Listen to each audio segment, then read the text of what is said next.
So let me show you around the 2021 Jeep 4xe high altitude. And let's see what makes a high altitude. So first of all, you can see that this is in billet silver. Supposedly from what the dealer tells me, that color won't be available anymore on new orders going forward. We're September 2021. But it's a beautiful silver. It's not just like a regular, bright silver or a metallic silver. It's a little bit darker, and that's really looks good. Okay, so the high altitude, what does it give you? It gives you color-coded bumpers, so your bumpers in the back and in the front are color-coded, whereas the regular Sahara, they're just black rubber. You also get the color-coded, color-matched fuel cap, door handles, and the side mirrors. Now, what's also different is that the badging is different. If you notice, there's no Sahara badge. Usually there's a Sahara badge, and these badges are in silver on the regular Sahara, but on the high altitude, they're in black. Looks really great because since it's the 4xe electric, you do have a little bit of blue highlights. You want to just come in a little bit closer, you can see here how you have the blue highlights on the Jeep logo as well as on the trail rated badge. Okay, if we come along to the front, part of the high altitude package is the light surrounds, and the grille inserts are also gloss black. Now don't get that confused with the Rubicon, because the Rubicon also has the black accents, but it's matte black, whereas the high altitude, it's glossy black, and you have the glossy black inserts on the bumper, color match bumpers, as well as the blue tow hook. So that's really what differentiates the high altitude on the exterior versus a regular Sahara. Some really quick changes we did, because it does come with the longer steel antenna, and if your garage door is a little bit lower, it'll always hit on the garage frame. So we bought this on Amazon. I think it was $15. It's great. We checked out, it does work. We checked it out with AM and FM radio, and it does work. If you have Sirius Satellite XM, it doesn't use this antenna for that. There's an actual satellite receiver on the top of the roof between the speakers at the top of the roof. So continuing with the high altitude and even the Sahara trim, you have these 20-inch black mags, which are awesome. And I just noticed I'm missing an air cap there. Okay, so yeah, the back has it. All right, let's look on the inside. Now, this vehicle is actually equipped with the blind spot monitoring. So it's these little triangles. I don't know if you can see that here. There's a little triangle.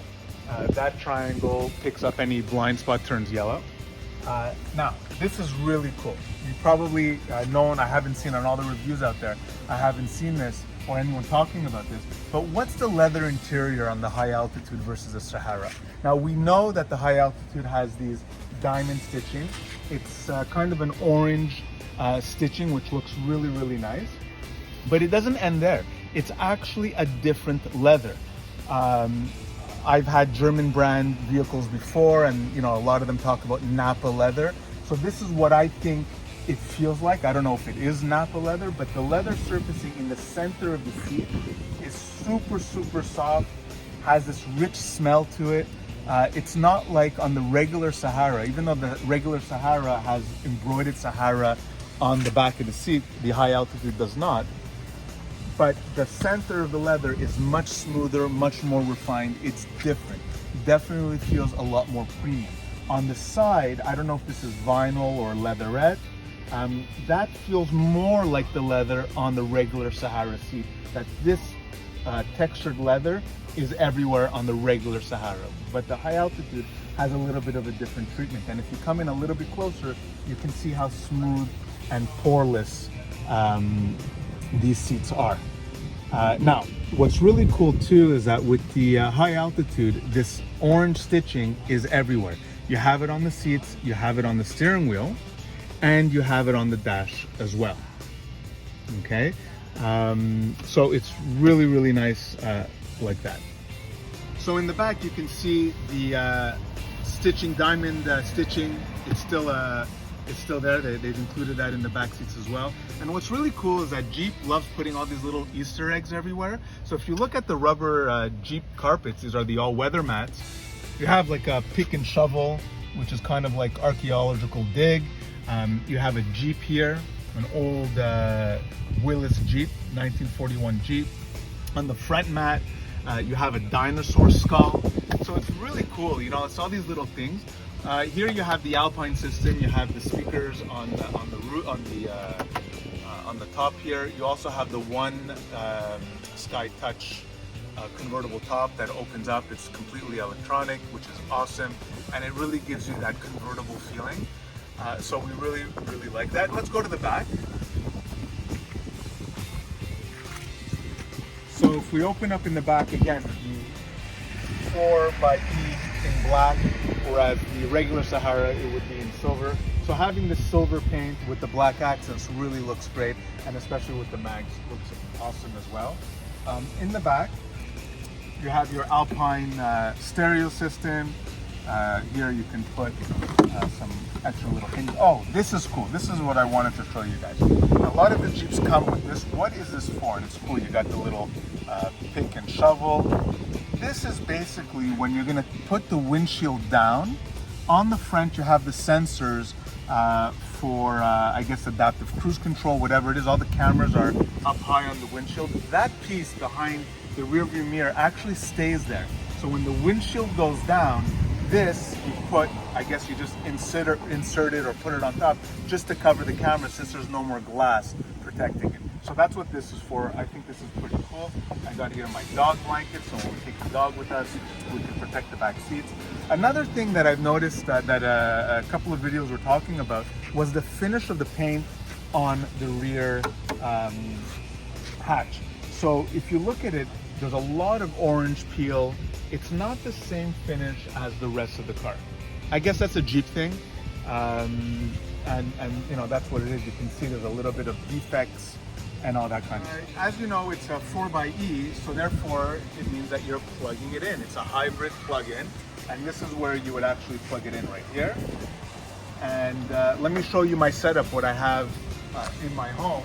Now, I've already adopted you know, electric vehicles a while ago. I'm on my second Tesla, and I started back in 2017 with a Nissan Leaf, which I only owned for about, I think, 2 months, because I kind of realized that that wasn't the best electric car experience, even though it's a great car. But for me, it just didn't have enough range, and I was a little bit self-conscious when I was driving it. A little bit of my ego, I guess. But all that aside, Tesla, love it. By far the most refined driving experience. I really love this Tesla. Like I said, I'm on my second, but really what are we going to talk about is how do I charge? So the way I set it up in my home is that I have 2 dedicated chargers. One for the Tesla, which is on this wall here. I have the plug, I can plug in the car. And then one for the Jeep, which is right here. It uses the standard plug that you plug in the Jeep, and then you're ready to go. Now, in my home, because I'm limited on power and on my panel, my you know, the fuses for the home, basically the way it works is that I have both of these machines running on one 40 amp breaker, but these are intelligent chargers. So they're actually Wi-Fi connected. They connect with each other. I have an app that it comes with, and it actually will, I guess, mitigate the power to each vehicle as it needs it. So if both are charging at the same time, it'll split the 32 available amps for charging, 16 amp and 16 amp.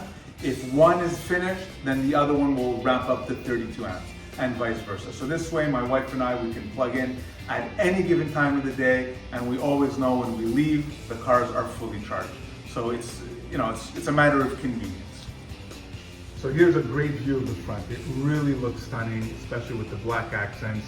And I mean, just the design. So on the interior, you know, let's go for a little bit of a drive, but I wanted to show a few cool features. First of all, this Uconnect system.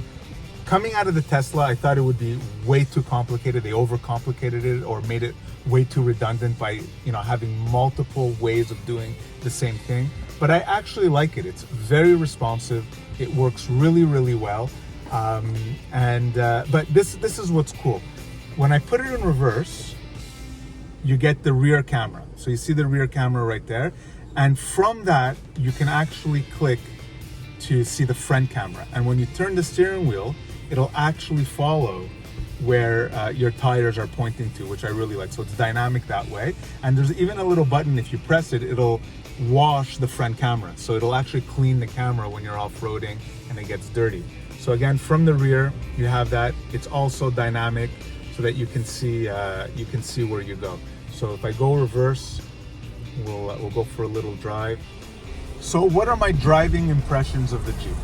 So I will tell you that the steering wheel is very floaty.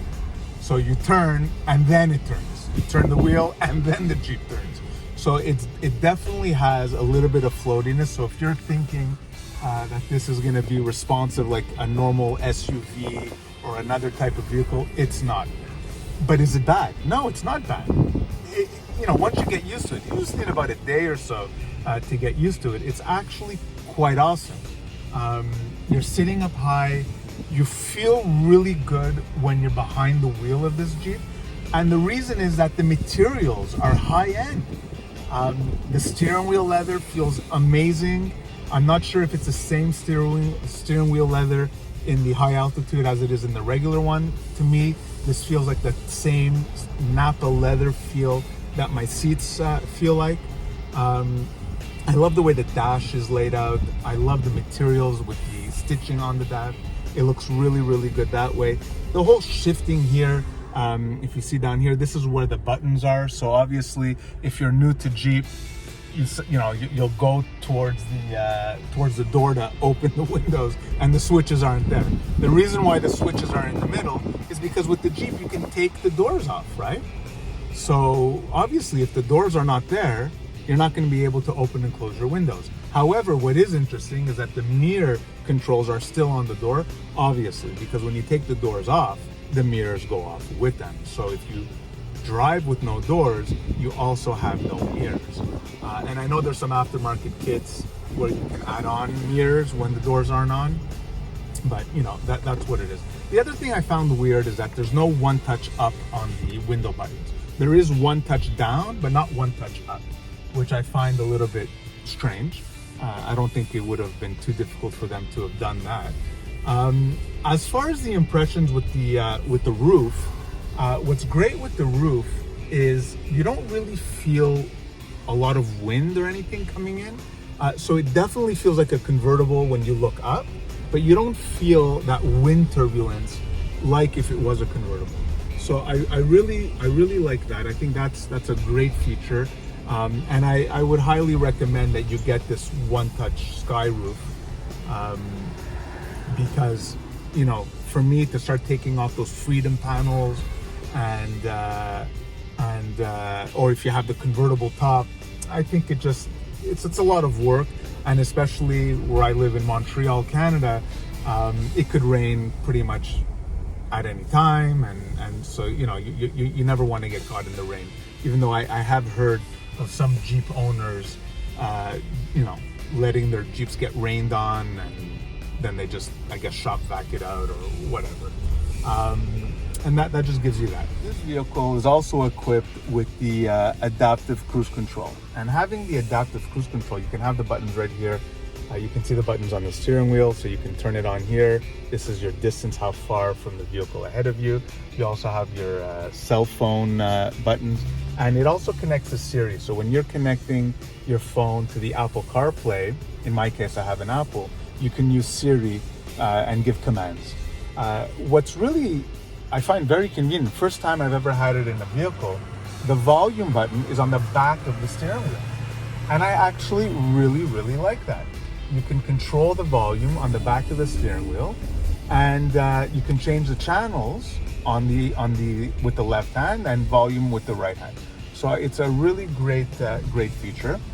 The other thing which I'll address is the Jeep Wave. It's really quite incredible. You're driving and there's another Jeep, and they're usually driving like this, and they put their fingers up to say hi, or they'll go like this. which is very cool. It kind of makes you feel you're part of this community. And the other thing I've noticed is that whether people have a Jeep or not, they are staring at this vehicle. People feel, I guess, see that, wow, what is that? It's so cool. So I think Jeep has that heritage or that design language, or however you're going to call it, where people just look at it and smile. You know, my 16-year-old daughter, she says, Dad, it looks like a toy. It looks like one of those Hot Wheel cars. And that's really what it looks like. This looks like a toy for grown-ups. And I think that's cool. Why not get a car that makes you smile, that you're happy when you're driving? And with the 4xe, you save on gas. The way we're going, we're never going to fill up a tank. Now, I will address that. The Jeep 4xe does have a program built in that within a 90-day period, or at 90 days or so, if you haven't refreshed your gas tank, it'll turn on the gas engine and start burning fuel regularly, the way it would normally burn fuel if you're driving with the engine on, just so that you can replenish it with new gas. Because I guess gas goes bad over time, and so for the way my wife drives, I don't think she'll, you know, she won't do more than maybe 5,000, 6,000, 7,000 kilometers a year. And we're hoping that she'll probably only have to fill up 4 times in the year. At current gas prices, I'm figuring that'll be a fuel bill of about $400, $500 for the year, which is definitely a huge savings. I wish that Jeep, they're gonna come out with a fully electric version. I just wish Jeep would do that right away.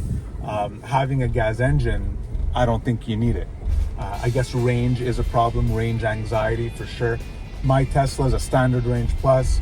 I get 250 miles on it, 425 kilometers, and I have absolutely no range anxiety because every day I leave the house, it's filled. It has a, so to speak, a full tank. So look, that's my feeling on this Jeep 4xe. It's really a lot of fun to drive, and we're really enjoying it. It's only day 2, but that's all I have to say at this time.